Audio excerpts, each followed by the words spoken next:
बड़े listing gain के लिए अप्लाई करें, ये सीधी सीधी राय BLS ई सर्विसेज IPO के लिए, क्योंकि इसमें IPO में जिस तरह से IPO की प्राइसिंग है, साइज है, कंपनी का मार्केट कैप है और जिस तरह का बिजनेस है, उसको देखकर लगता है कि एक बड़ा लिस्टिंग गेन बन सकता है। आजकल बड़े लिस्टिंग गेन बनना थोड़ी सी रेयर चीज़ है, लेकिन इस IPO में संभावना दिखती है। क्यों दिखती है वो मैं बताता हूँ आपको। मैनेजमेंट एक्सपीरियंस है, बहुत बढ़िया मैनेजमेंट है जिनको ये बिजनेस आता है और काफ़ी लंबे समय से आता है। प्रोमोटर्स BLS इंटरनेशनल है जो ऑलरेडी ई गवर्नेंस का टाइम और वीज़ा पासपोर्ट टाइप की सर्विसेज में और गवर्नमेंट के अलग अलग देशों की सरकारों के साथ काम करने का जो अनुभव है प्रोमोटर का, वो इस बिजनेस में भी काम आएगा।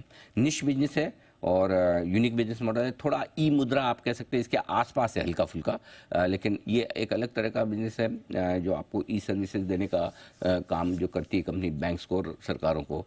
तो मुझे लगता है कि वो ज़्यादा लोग इस फील्ड में है नहीं और बहुत जल्दी से आने वाले भी नहीं है।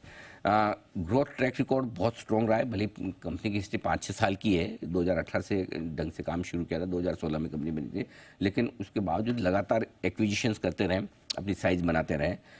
एसेट लाइट बिजनेस मॉडल है, कोई ज़्यादा इन्वेस्टमेंट इनको करना नहीं पड़ता और यही वजह दीप की लगातार पॉजिटिव कैश फ्लो, पिछले साल के मैं नंबर देख रहा था, कैश फ्लो पॉजिटिव है, डेट फ्री कंपनी है, एसेट लाइट मॉडल है, डेट फ्री कंपनी है, कैश है, वैल्यूएशंस रीजनेबल है। ई मुद्रा के कंपेरिजन में करेंगे तो थोड़ा सस्ता है, वैसे स्टैंड अलोन देखेंगे तो आपको लगेगा थोड़ा सा 40 के मल्टीपल के आसपास आपको थोड़ा महंगा लग सकता है, लेकिन ई मुद्रा से कंपेयर करेंगे तो फिर भी स्कोप है और मुझे लगता है उस हिसाब से लिस्टिंग पर अच्छा पैसा बनने की गुंजाइश है। नेगेटिव में अगर देखें तो सबसे ज़्यादा बिजनेस इनका जो आता है ई सर्विसेज का वो SBI से आता है, सिंगल लार्जेस्ट बैंक है और वो बड़ा बिजनेस देता भी है, 50% से ज़्यादा बिजनेस वहाँ से आता है। दूसरा एक पेरेंट कंपनी पर काफ़ी डिपेंडेंट है, BLS इंटरनेशनल जो इनकी पेरेंट कंपनी है उस पर डिपेंडेंट काफ़ी है कि उससे इनको बिजनेस मिलता रहेगा, तो वो तो ठीक है। पेरेंट कंपनी अपनी सब्सिडी को नहीं देगी तो किसको देगी, और उनका तो खुद का भी इंटरेस्ट है ना सब्सिडी अगर काम करे। सो वो नेगेटिव है नाम का।